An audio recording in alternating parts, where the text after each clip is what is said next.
Yo, what's happening, people? Straight into it. Are you surprised? Are you surprised? And if you are surprised, then you got a problem. Arsenal lose again.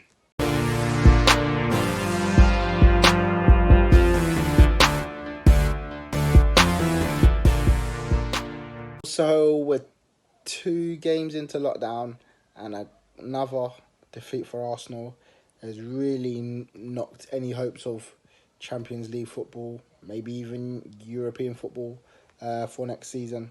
With another loss at Brighton today.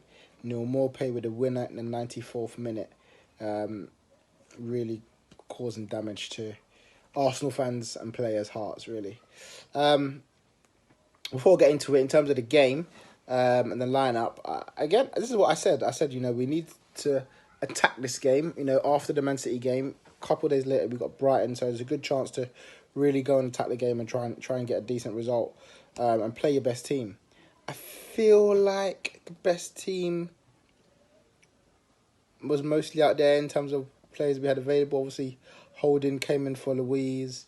He went with a midfield three of Guendouzi, Ceballos, and Saka. We kind of saw Saka in the midfield against Brentford. I think it was in the we played from the first half as a free, and then but the reality is it was a shocking display. In the first half, I feel like it was a bit more even. Brighton had, I think, one shot from Moy, and then Arsenal hit the bar with Saka. But then I think in the second half, we actually started to take control. Aubameyang was having, I think he had like 7 shots in the game. The most he's had for Arsenal without scoring a goal. So he looked more lively than he definitely did against Man City at the Etihad last week. So he looked a lot better. But the ball was just not going in the back of the net. And as time went on, it's ticking down. You're thinking it's going to be one of those results where we haven't really taken our chances. I'm not saying we had many clear cut, but we definitely had chances to score. Matt Ryan made a couple of saves. Aubameyang scored, but was offside. And then just as the game was sort of ticking along towards sort of 70th minute, 20 minutes to go, Pepe picks up the ball on his favoured right-hand side, cuts in and puts the ball in the top bins. Been saying that he can do that. I'm not even surprised that was a goal that he scored. It was a good goal, but it was expected from him. I actually expect him to do that on a regular basis, primarily because I know his quality, and I've been doing that with him on FIFA for about 6 months now. So I know that I know he's got that quality to do it. So I wasn't surprised that he scored, but it was a very good goal. And after a not so great game, he was getting hit and tackled and fouled quite a lot, but he got up and kept going, and it was a very good goal. And then it all fell apart. It all fell apart after that, really. Shocking defending from the corner. It kind of bubbled around, and essentially Lewis Dunk was first to react. He got there ahead of Rob Holding, and it crossed the line, and then 1-1. And, set pieces again. It's so weird. Before the season, our set pieces defending weren't that bad, but now I think only Aston Villa have conceded more goals from set pieces than us, excluding penalties. So from free kicks or corners, Aston Villa have conceded more. So it's one of our vulnerabilities, and one of Brighton's pros. You've got people like Lewis Dunk in there. That they're gonna be a threat from corners, and we just didn't defend it well. Conceded a goal from there. And then, I guess one of the big talking points of the game in the first half was the Leno injury. Leno went to grab the ball from a long... a ball kind of coming to him, which was going to be really his. It wasn't... I wouldn't say it's a 50-50. I don't think Maupay had much of a chance to get there. It's probably 70-30 in Leno's favour. I know the ball was kind of going out of the box as well. Leno managed to grab hold of it in both hands, and Maupay came in with a late challenge. Now, a lot of people saying, did he mean it? Was it bad? Is it a card of defence? It's not a red card offence. There's maybe a yellow. the fact of the matter is, he wasn't getting the ball. He was never getting the ball, and people saying they wasn't going to injure him. I think he went to do something to him because he wasn't going for the ball. He went to go and leave something on Leno. That's a fact. Whether it was bad enough to warrant anything, I don't know. But he definitely meant to do it. And after that, Lacazette left one on Ryan. He was booked for it. So, you know, did he mean to injure him? I think probably did. Did he mean to injure him that bad? Maybe not. And, you know, the injury doesn't look great. He left the stadium on crutches today, Leno.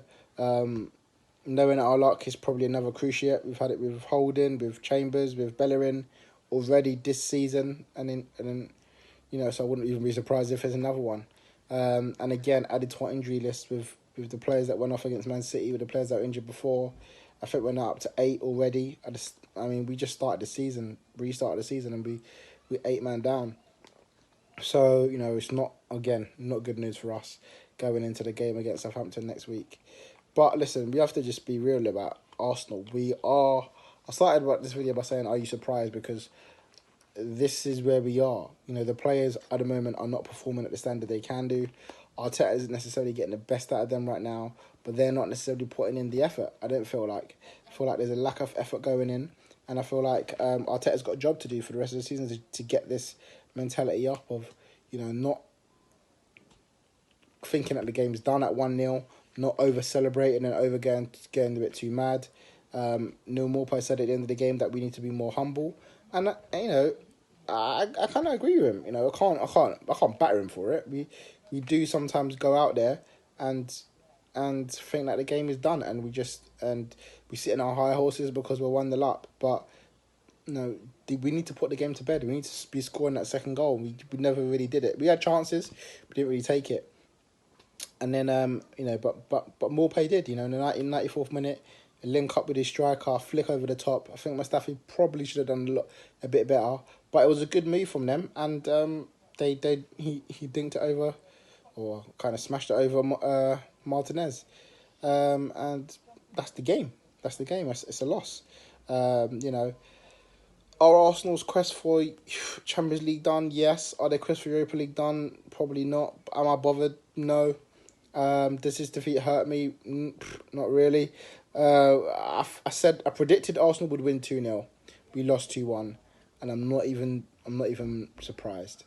I'm not even surprised. You know, and I'll probably do the same thing against Southampton, and we'll probably lose that, or won't get the result we wanted there. So I can't sit there and say that I'm happy with what's going on at the moment, but I understand that we aren't playing anywhere near how good we can be this season. The fact that I predicted we'd get in the top 4 this year with the players that we got, and you know, we've got literally nowhere near that, is shocking. And part of it's obviously to do with Unai and the bad start that we had, but you know, we got a season to finish, and you know, it's going to get embarrassing if we're dropping in. You know, by the end of this weekend, we could fall to 11th place. You know, so Arteta's got a massive job to mentally get the players ready for the rest of the season. There's some tough games. We've got North London derby in there. We still got to play Liverpool. You know, we got an FA Cup run to continue next week against Sheffield United. The way we're going right now, and the way they're going right now, you know, we're probably not even favourites for it. So we need to get our act together. We need to start putting in some results ASAP. And yeah, we have to just try and hold it to the end of the season. But already this restart is not looking good for us. Guys, thanks for listening. Thanks for watching. See you soon.